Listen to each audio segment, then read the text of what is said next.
ಅಭಿಮಾನಿ ಅಡು ಒಳ್ಳೆ blog ಮಾಡ್ತೀರಡು. Hello guys, ಎಲ್ರಿಗೂ ಗುಡ್ ಮಾರ್ನಿಂಗ್. ಇವತ್ತು ಡೇ 2 ಮಿನಿ ವ್ಲಾಗ್ಗೆ ಸ್ವಾಗತ. ಸೊ ಮಾರ್ನಿಂಗ್ ಫ್ರೆಶ್ ಆಗಿ ರೆಡಿ ಆಗಿದ್ದು ಕಾಫಿ ಕುಡಿಯೋಣ ಅಂತ ಅನ್ಕೊಂಡೆ, ಆದ್ರೆ ಕಾಫಿ ಪೌಡರ್ ಖಾಲಿ ಆಗಿತ್ತು. ಸೊ ನಾನೇ ಹೋಗಿ ಕಾಫಿ ಪೌಡರ್ ತಗೊಂಬಂದು ಕಾಫಿ ಮಾಡ್ಕೊಂಡ್ ಕುಡ್ದೆ. ಬೆಳಗ್ಗೆ ಸೂರ್ಯ ನೋಡ್ಕೊಂಡು ಕಾಫಿ ಕುಡಿಯೋದ್ರಲ್ಲಿರೋ ಮಜಾನೇ ಬೇರೆ.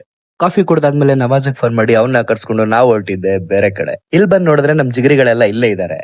ಎಲ್ಲಾರು ಒಟ್ಟಿಗೆ ಸಿಕ್ಕಿ ತುಂಬಾ ದಿನ ಆಗಿತ್ತು. ಸಿಕ್ಕಿದ್ರು ಅಂತ ನಾವೆಲ್ಲ ಸಿಕ್ಕಾಪಟ್ಟೆ ಎಂಜಾಯ್ ಮಾಡಿದ್ರಿ. ಎಂಜಾಯ್ ಮಾಡ್ಕೊಂಡು ನಾವು ನೆಕ್ಸ್ಟ್ ಹೋಗಿದ್ದೆ ನನ್ ಬರ್ಡೇ ಮಾಡೋದಕ್ಕೆ. ಅಭಿಮಾನಿ ಅಡು ಒಳ್ಳೆ ಬ್ಲಾಗ್ ಮಾಡ್ತೀರಡು. ಸೊ ಇಲ್ಲಿಂದ ಕೇಕ್ ಕಟಿಂಗ್ ಮುಗಿಸ್ಕೊಂಡು ನವಾಜ್ ಫೋನ್ ಮಾಡಿದ್ದ, ಅವ್ನ ಗಾಡಿ ಪಂಚರ್ ಆಗ್ಬಿಟ್ಟಿತ್ತು ಅಂತ. ಸೊ ನಾವು ಹೋಗಿದ್ದು ಅವ್ನ ಗಾಡಿ ಪಂಚರ್ ಹಾಕ್ಸೋದಕ್ಕೆ. ಪಂಚರ್ ಆಗಿರೋದ್ರ ಬಗ್ಗೆ ಎರಡು ಮಾತು. ಏನು 20,000 ಖರ್ಚು ಮಾಡಿದೀನಿ ಇನ್ನೂವರೆಗೂ ರೆಡಿನೇ ಆಗಲ್ಲ ಅಂದ್ರೆ. ಸೊ ಈ ಗಾಡಿ ನೀವು ಎಷ್ಟು ಲೋ ಮಾಡ್ತಾನೆ ಅಂದ್ರೆ ಓನರ್ಗೂ ಆ ಗಾಡಿ ಬೇಡ ಅಂತ ಇವನ ಹತ್ರನೇ ಕೊಟ್ಟಿದ್ದಾನೆ. ಸುಮ್ನಿರ್ ಬೈ, ಕಾಜಿಲ್ದಿರೋ ಟೈಮಲ್ಲಿ ಎಲ್ಲ ಕೈ ಕೊಡುತ್ತಿದ್ದು.